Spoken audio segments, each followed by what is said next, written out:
40. celete dersi Sünen-i Tirmizi'den. Elhamdülillahi Rabbil alemin. Ve salatu ve selamu ala seyyidina seyyidil enbiyayı vel mursalin ve ala alihi ve sahbihi ecma'in. Öten akşam Peygamber Huda aleyhisselamın mübarek keyfinin üstünde gururun oldu. Ki Peygamber Huda aleyhisselam öz ümmetini şefaatin hakkında katı umidvar ediptir. Umidvar etşiyalık terk-i sünnet bulan adamlara da sünneti terk eden adamlara da men şefaatim bolacak ediptir. Bir hatarnak zat danışı. Vay bahal ol adamı ki bidgat etberem olsa. Vay bahal ol adamı ki bir adamma sünnet terk ediptir da etmeyen niye? Bir adamma yok. Sünnetin yerine bir cedid bir tertip, cedid bir reveş, şonu Huda bilen Peygamberin aydanı din, diyanat deyip edilip be, o tam 10 günü nezre olar. Mevlana Şebir Ahmet Osmani rahmetullahi aleyh şon yadallarından okuydum. Adı şu dayık yadımda değil, gerek kote bereyin yani. O nene zina mubtila olmaklıq bir dene bidgattan gav deyiptir. Tesabetin ne kadar günah olmuş o? O nene bir adam gitti fehşa mubtila oluyor. Zina mubtila oluyor. O zinayı ki Allah tebarek ve teala ve la taqrabu zina deyiptir. Ve men yef'al zâlike yelqa athâmâ deyiptir. Şunu etsen şun cezası setterset bağ deyiptir. Şondan 10 barabar beter bir adam bidgat etse diye. O ne mi deyip? Şu bir adam ki naudzubillah şu fehşa. Haydi bir daha ki bir Müslüman şu günah deyip duran da atlara mubtala var ya biliyor günahlığını. Günah edenden sonra da şuna öyle peşiman kalben. Velev ki yine şuna mubtala olsa umumi %99 Müslüman doğullamış şu günahkar olup binen adamlar şu öyle ettiğin günahına peşiman şu. Kalben narahat. Öğrenşiptir, terk edilmeyen ya. Sen şu an tamam trik eşlerden doğrasan, trik en arak yal haramda, hiç farkı yok. Trikin fakat araktan bir farkı var. Arak aklın ayrı ya, trik aklın met ya, aklın ayrına aklın. Oturun yanına oti ayağını yırttığın payı, aklın met olup ovan ısfald et ya, cedil keşi et ya, tamam hem oğlanı öğlendirip çıkar ya, karhane beceriye oturun yanından, gecen bir yerine de var akayım, tağat 10 karın burada, şu yırtıklığın payı bilen, yönü öyün aşıya. Hem yerde arasılı ya, 10 sabah var. Arak bilen tiriyen bir farkı vardı, o da haram, bu da haram, hiç şek yok sana. Şu şeriatta her dahi ki malına derer verse, canına derer verse, imanına derer verse, abrına derer verse, nutfana derer verse, şu 5 saate derer veriyanda setlerse haram yani. Mufti Şebir rahmetullahi aleyh, maruflu Kur'an'ı şun getiriptir. Malına derer verse, canına derer verse, abrına derer verse, imanına derer verse, ahiretine derer verse. Tirek malına derer mi ya derer dem? Canına derer mi ya derer dem? Gün bugün boynun çırkıtıyor. Abrına derer mi ya derer dem? Kim oğlu? Bila nispet falan tirek eşin oğlu. Ondan sonra nutfana da derer. Sağlam adamın nutfat filan, bir miride adam, şoförün bir şoňalda mubtala bolan adamın fark etýär nutfaty. O imanına da set derer.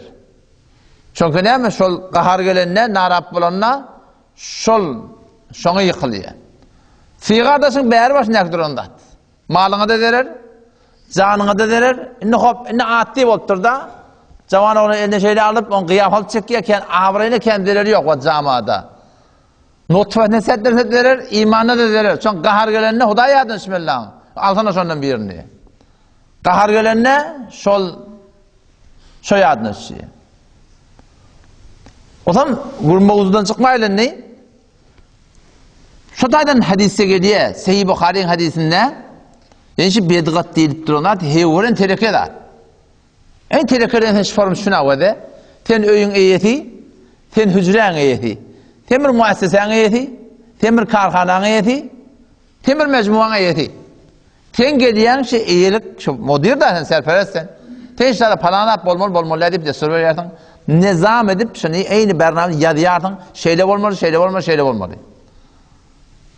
Ten yok yerinde gelip başka bir yeri, ten şu koyun düzen nizamını ütkedip başka forum olmalı, bebeyle olmalı, şeyle olmalı. Yan nekilere gelip barakım, o şey deyip ayttağım o deyip ağlap. Son aydan ters gelip diğerlerini ettirse, diyenini. Erteki gün müdür gelene şöyle nem berkordudur. Sen ata olup öyde yaşap yerdin, öyde hanavadana, bir musafirde gidecek koyardın, mesal vereyinle. Mesal vereyinle atla kavdak düşünülür. Sen musafirde gidecek koyardın, 4-5 tane hanavadan sen iyeti. Sen ay deyilsen 4 tane ayalın mı değil. O zaman sen stada, sınırla ne yamur doğdun mı? Şulara öyde men yok kam etmeli atları, almalı atları, barmalı atları, dost gayret etseler deyip ten bir desturul emel yazıp beriyen sonra şeyleşin eder. Ten gidenden sonra men 40 günden olacak diyen, o ten gediyen çan ten şuna etimat edip durunda. Ten doğru aydın dadına ters, diyen dadına ters, barmalı diyen yerine barmalı dem olsa. Kulak asmalı diyen dadı kulak asmalı dem olsa. İmelle dadı imelle dem olsa. Dimelle dadı dimelle dem olsa. Gelmeli yere gelmeli dem olsa. Uruklarını sen şöyle ne edersin? Peygamber Aleyhisselam şeriatın eyeti. Men size bir yolu getirdim diye ki leyluha ke nehariha. Gecesi günü diye alak deyiptir. Bir yağıt yol getirdim ben dedi.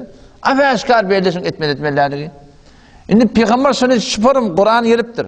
Sünnet geliptir. Fukahalar, müştehitler şunu tekbil ne mi bidgat, ne mi sünnet. Hemmesini yazıptırlar. Şimdi şun mukabilinde gelip sen tellana udallap, sakkalın darap.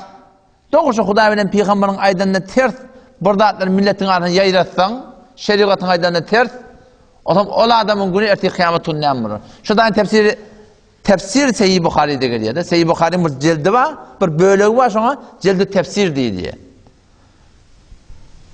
Ayı sedişonze sedihifte Sure-i Maiden tefsirinde şu tada İmam Bukhari rahmetullahi bir rivayet getiriyor. Erti kıyamet günü Peygamber Aleyhisselam şefaat etmeden çünkü grubun şefaatini unutun. Peygamber şefaat ediptir o da ne diye? Men tereke sünneti la yerdu ala havdi deyiptir.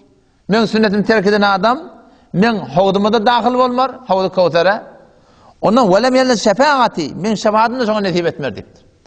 Erti kıyamet bulanına Peygamber Aleyhisselam şu ummetlerin bir mudarını cehenneme karşı yarparıyarlar diye. Şöyle kim? Peygamber Aleyhisselam murtet bolalar deyiptirler, ehli bedgat da deyiptirler şu tefsirine. Fakat Peygamber öyle yararlar de. İdinler bedgata giriftar bolurlar, sünnette yok dağıtları, yon edip de var idin arasında, bonmane şeriat diye marifi ederler, bir tabar cemaati cehenneme karşı yarparıyarlar diye.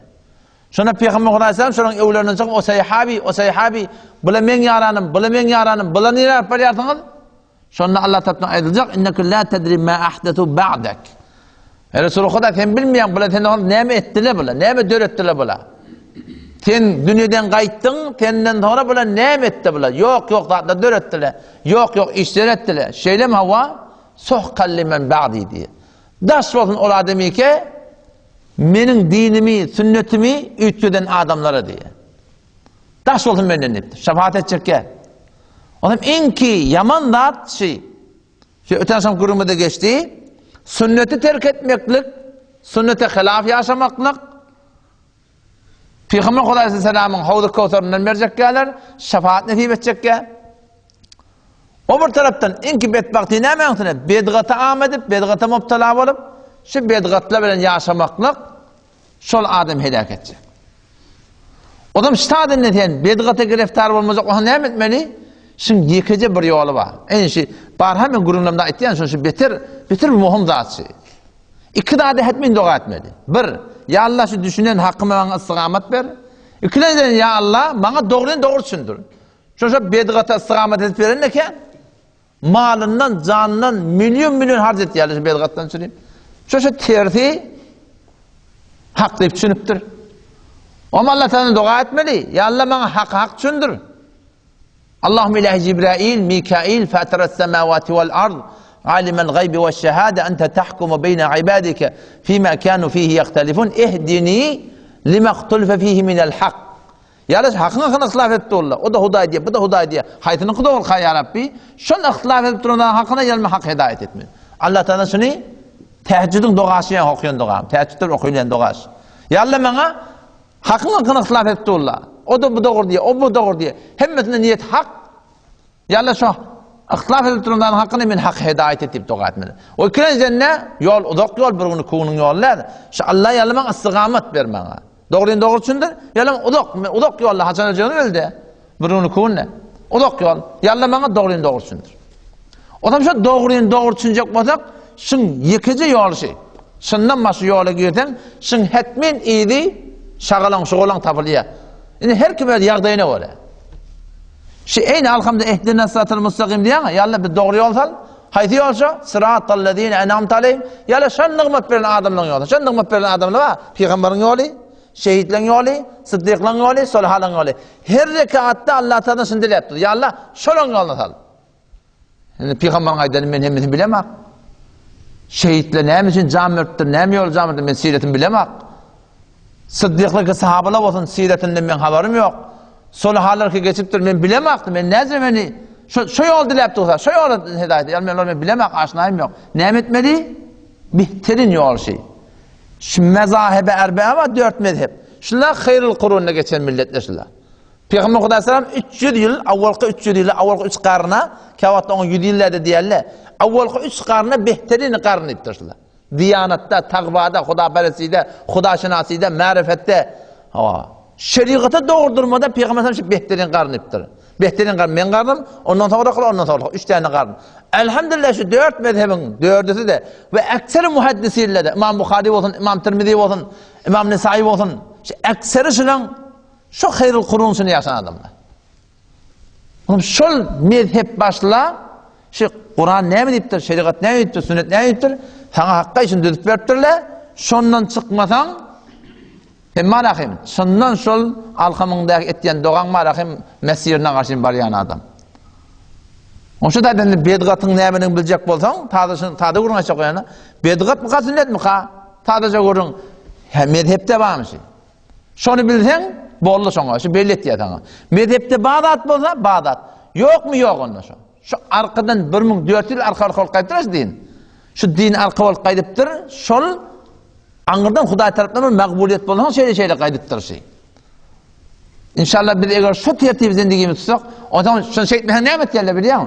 Şuna eger sen şu tertip mezhebi tutunmadan öýüňe edilýän işi, taýda zaten Allah bedgat hasene diýerler bilýär.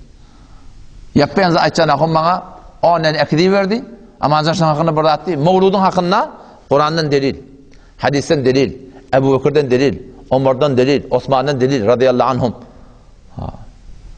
Tamam şey dürüttür ödünü. Kim ayıttı ya ödünden ayıttı ya? Kur'an'ın ödünden delil, hadisin ödünden delil, Sıddık'ın Mevlud Khan yok yaptır. Mevlud Khan yok yaptır deyip. Ama şuna ne mi diyeyim? Duruşta demeli. Şimdi bizim mezhebimiz var ama adam mı arkası var arka geliptir. Şu ne ceset 1400 sorusu taptığını şunu. Ne cevap onu bilmeyiptir mi? Siz bildiğiniz şunu. Şunu ağlayanı bilsen var ya. Yoksa bilip olmuyor. Yani barha etken o gününde. Yani sen şu an Hudaydan gayrını çağırma olma söyle ne emetiye. Kur'an'ın dili getiriyor da ödünden. Vattahu ileyhi vesile ediptir. Yani bervattan şu an öden Kur'an sünnet diye tabi Kur'an sünneti kimin inkarı var? Kur'an sünnetten konuda da yapmam. Kur'an sünnet gibi ağlayanlara. Sen ağlamayacak olsan arkanı ödemeli. Yok sen ağlayanlar. Sadece vattahu ileyhi vesile ediptir. Hudaydan gayrını çağırma Kur'an'ın dili var. Şunu inşallah şeytsek tertip tutunsak inşallah biz bedgate giriftar olmaz. Ve her kim marahim avnuk devun kefirme ağlanmaz. Her kim her neyme deysin Kur'an sünnet hiç şeki yok. Sen götürsün fuqaha mujtehidler şunu düşünüpdirler ya sen ödün üçün yartmışsın. Şu tertip tutunsak dünya ahiret abad bura. Vesselamu aleykum ve rahmetullahi ve berekatuhu.